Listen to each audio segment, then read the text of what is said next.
Bentrovati a una nuova puntata di Ascom Informa, tutte le ultime notizie e le novità dall'Associazione Commercianti Turismo e Servizi di Padova. Come vedete ci troviamo in esterna, in Prato alla Valle, per la 15ª edizione del Mercato Europeo in Prato, un evento che non è più soltanto europeo perché le oltre 170 bancarelle presenti qui proprio attorno all'isola Memi arrivano un po' da tutto il mondo. Un'occasione per parlare proprio di questo grande evento che si ripete, con Padova che ci ha creduto davvero dalla prima edizione, grazie al lavoro della FIVA, la Federazione Italiana Venditori Ambulanti, rappresentata per il territorio da Ilario Sattin, ma faremo anche un po' il punto nazionale, qual è la situazione dell'ambulantato, degli ambulanti a livello proprio italiano, e quindi facciamo questo viaggio all'interno del settore, questo viaggio europeo mondiale qui in Prato della Valle, in questa puntata di Ascom Informa.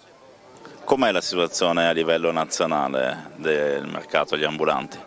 Beh, la situazione è un po', come dire, sicuramente non è rosea, ma non è nemmeno molto brutta. Ci sono una serie di difficoltà dovute un po' a una situazione di incertezza che si è protratta per lungo tempo. Adesso con la nuova legge finanziaria sono stati risolti alcuni problemi, aspettiamo che ne risolvano degli altri, e poi però noi in genere risentiamo un po' della situazione del Paese, quindi un certo calo dei consumi si verifica anche sui mercati nostri, però noi siamo un po' più flessibili, quindi siamo in grado di dare delle risposte buone, insomma, non eccellenti ma buone. Voi davvero siete quelli che vi svegliate presto la mattina, andate via per ultimi, quindi siete davvero sul campo ogni giorno. Questo è vero, sì, è verissimo, ma non solo sui mercati, diciamo così, settimanali, anche sui mercati fissi. In genere l'imprenditore è quello che vive ora dopo ora la situazione del mercato ed è appunto in grado di riconvertirsi in tempo breve. Se vede che alcuni articoli non vanno, è capace che le modifica. Diciamo che io sono moderatamente fiducioso nel futuro della categoria. Bisogna però aggiustare alcune cose e anche fare un po' un'opera di riconversione un po' intellettuale nostra, perché troppo spesso ci adagiamo magari a piangerci addosso e così non va, insomma.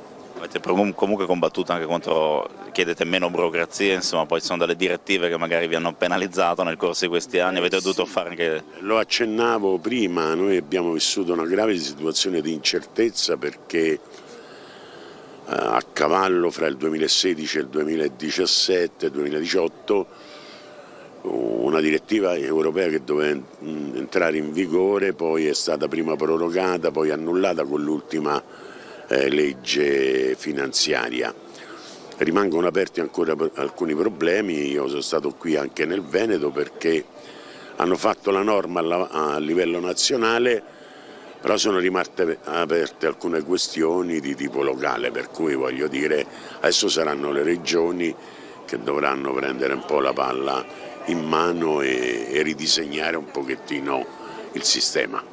È grande successo questo circuito del mercato europeo, insomma. Sì, di questo siamo soddisfatti. Veniamo da Trieste, adesso stiamo a Padova, fine settimana andremo a Pordenone, a un trittico che a giudizio degli operatori è buono. Poi a Padova qui noi abbiamo una tradizione consolidata, quindi cerchiamo sempre di portare qualche novità all'interno del circuito perché i consumatori ci chiedono sempre qualcosa di nuovo. Allora al di là di quelli storici ogni anno in genere portiamo delle cose nuove, quest'anno non so, ho visto che c'è un tunisino con della ceramica e dei lampadari, ho visto che ci stanno delle cose, insomma, in genere questo è un circuito ormai dura da 15 anni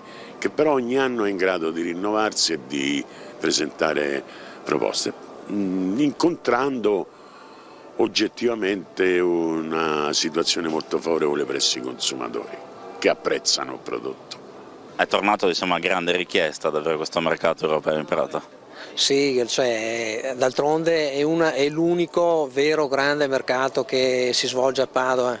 Poi ci sono delle coppie, ma sono misere. In definitiva poi avete visto, ne riusciamo a riempire completamente tutto il cerchio del Prato alla Valle.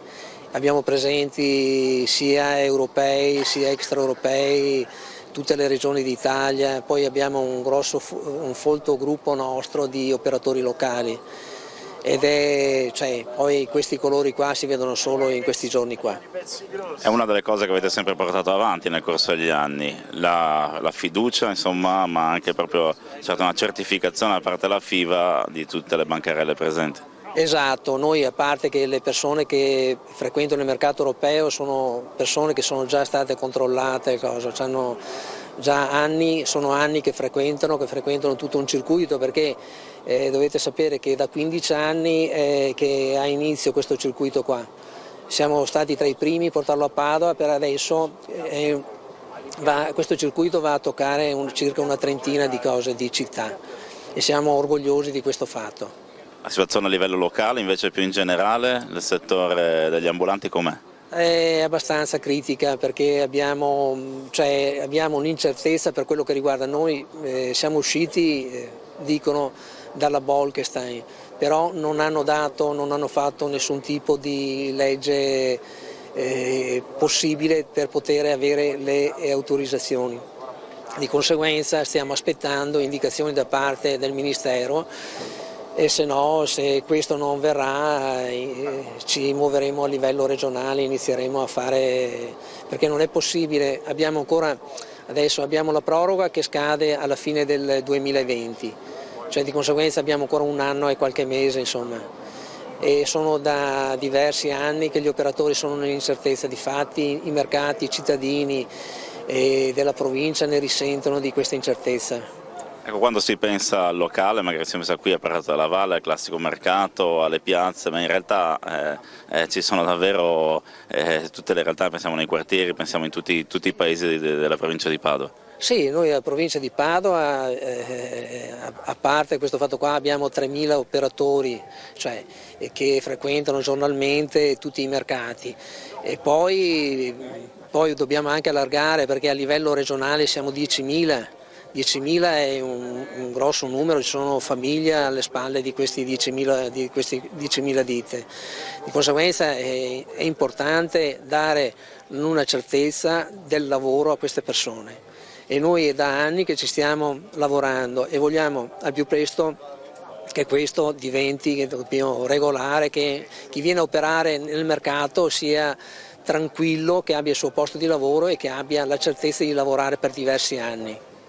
Ormai il mercato europeo in Prato è una certificazione di successo. Beh sì, ormai 15 anni di storia, quindi è un evento che la città lo aspetta, è un evento che ha sempre, nonostante il tempo, dimostrato un grande successo, quindi siamo orgogliosi di aver portato a Padova il mercato europeo perché appunto questo appuntamento è atteso dalla città, è una festa e quindi coincide sempre con il 1° maggio, una giornata importante e poi è anche un'esperienza di capire e vedere cosa succede nel mondo, cioè con le tipicità, ognuno porta le proprie tipicità dal mondo perché ormai non è più europeo, è mondiale perché c'è l'America Latina, ci sono tanti espositori, quindi è un evento che secondo me porta a Padova un po' di risultato, cioè nel senso che anche la nostra città e la nostra provincia viene chiaramente premiata con questo mercato europeo. Però servono, come dice sempre lei, eventi sì, ma anche eventi di qualità. Beh, chiaramente sì, dopo i scoppiazzamenti ci sono sempre, però questo è il vero mercato europeo, questo è quello che riesce a riempire tutto il Prato della Valle con bancarelle, perché adesso non so esattamente il numero, però superiore a 100 bancarelle e quindi ritengo che sia qualcosa di importante, un evento che la città aspetta e poi si vede come esce il bel tempo, la città si riversa in Prato della Valle e quindi continua la festività della maratona, continua col mercato europeo. Servono eventi, serve qualità e questo è un bel esempio. Sì, questo è un bel esempio di qualità, è sempre stato un bel esempio di qualità, ormai sono 15 anni, questa è la 15ª edizione e quando noi parliamo di mercatini che siano di qualità l'esempio va proprio qui, perché questo è un mercato che raccoglie commercianti europei, italiani ma anche del resto del mondo e attrae la gente in città, non assorbe consumi, attrae consumi in città e nell'indotto perché poi ne guadagnano anche i ristoranti, i bar che sono qua attorno. C'è un grande lavoro annuale diciamo, della FIVA, di Ilario Sattin, insomma cerca di portare davvero, cerca di metterci la faccia sempre. Sì, cerca di metterci la faccia, c'è un grande impegno di Ilario Sattin come presidente di sindacato, di Davide Gomiero come segretario di sindacato che poi è sempre l'operativo che mette in moto un po' tutto e c'è un grande lavoro anche della nostra federazione nazionale che mette a disposizione di tutti i comuni e di tutte le FIVA provinciali questo circuito che è diventato sempre più importante, tra l'altro un circuito che è partito prima da Trieste e poi ci ha creduto subito dopo Padova e che di anno in anno si è sviluppato in maniera importante. Franco Pasqualetti bisogna sempre essere molto pratici, questo è un evento che come indotto e come attrattività è davvero molto bello. Sì, è molto bello, è attrattivo e dimostra il vero senso di far rete fra gli operatori, perché questo è un circuito che gira circa 30 città ogni anno e quindi è il vero sistema di far rete fra gli operatori e proporsi in maniera eccellente. Padova ci ha creduto, 15ª edizione, insomma l'ha portata anche avanti e ha fatto anche davvero delle migliorie. Padova con Trieste e Cervia è stata la prima a crederci 15 anni fa, mettere in calendario questo evento e quindi adesso è quasi maggiorenne.